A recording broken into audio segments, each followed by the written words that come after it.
morning po sa lahat. Question ko po kay Melvin at kay Coach. Coach, tsaka Melvin, yung regarding to sa last title fight mo, title defense mo sa ibang bansa. So, hindi masyadong naging maganda yung kinalabasan. This time, dito gagawin sa Pilipinas yung title. First title fight mo with WBC. So, ano yung difference nung naging laban mo noon tsaka ngayon na pwede mong magamit at saka pwede mong iwasan? Thank you. Paglaban na ito sa defense mo sa WBC, malaking differential mo talaga kasi at malaking advantage sa atin kasi itulugan natin sa Philippines. Kaya, magalingan natin. Yes. Baka may gustong idagdag si trainer Michael, please. Yung tanong mo dun sa yung sa WBO niya, malaking diferensya kasi yun ang sinasabi ko sa inyo, ibang adjustment na nangyayari kasi ayaw may ibang condition ng boxer. Kaya kailangan kung gusto nyo lumaban sa labas, kailangan medyo matagal tayo doon mag-stay. So ngayon mangyayari sa kanila. Okay, thank you. Pompey Galvez of Malaya. This is Insect. Melvin, 12 rounds. Abot na ba yan? Ang 12 rounds. Depende siya.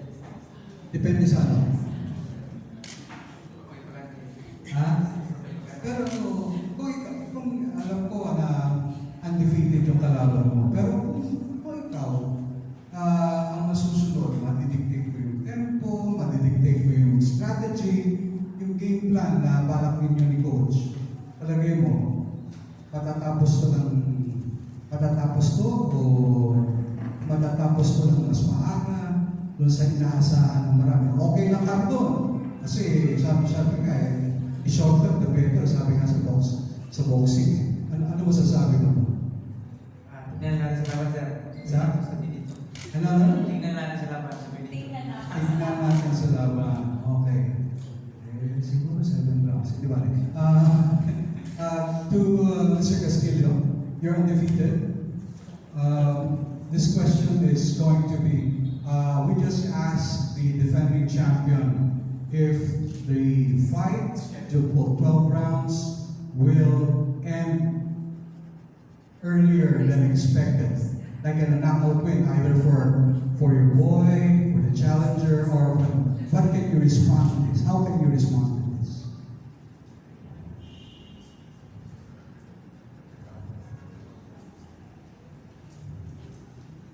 Winning by knockout, either by Jerusalem or Castillo.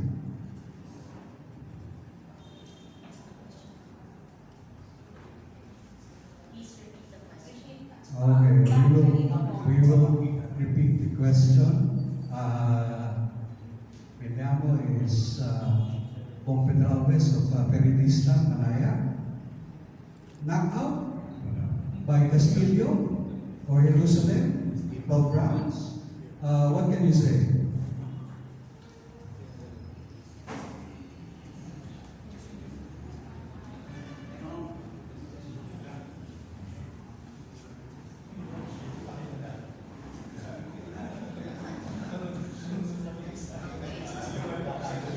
Ulit mo lang sa Tagalog.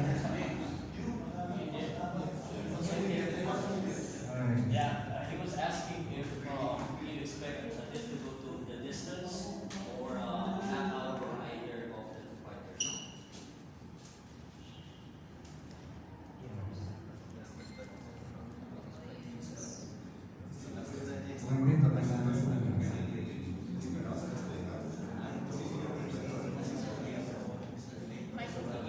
Microphone, sir.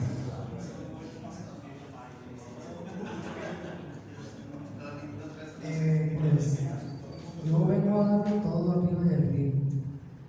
Si se acaba antes, que se dé knockout, pues mejor. Pero yo vengo a pelear para los 12 rounds.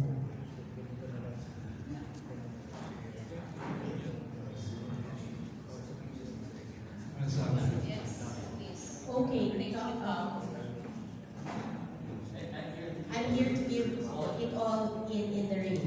If it ends before then. Ends before 10. Oh yeah, may ends before 10 daw. Before then. Before 10. Before 10. Before 10. Akala ko, before 10 eh. Eh, check it out, check it out. Depends before 10. As a commission, okay, thank you very much. Yes, okay. Yoko, please. For Castillo, Sir. Yes, wala na to, sir. Sabay ito. can you tell us more about your preparation for this fight? How long did you train for this fight? How many rounds of sparring? And training time.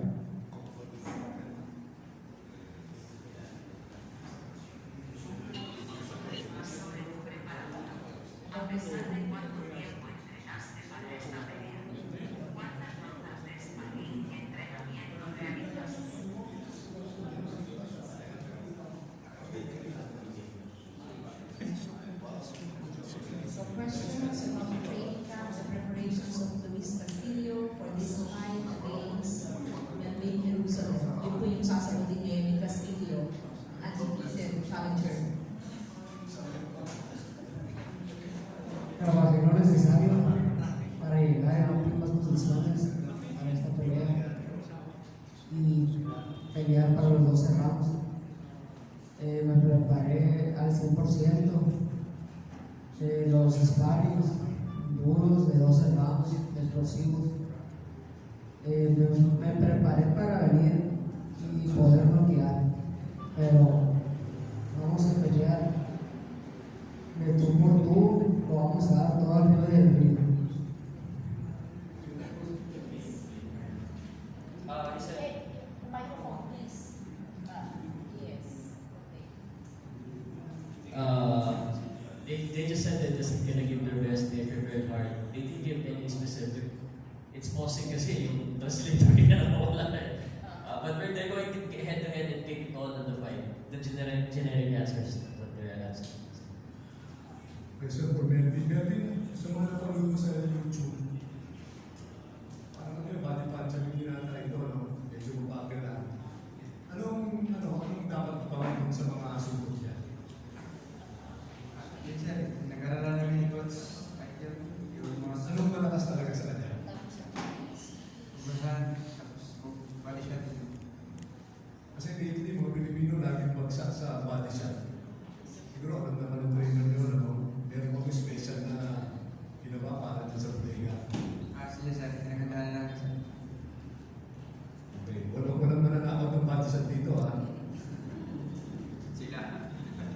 Okay, okay. Yung participation ng Senator Pacquiao, ano ba to? 100% na sa mga even talaga or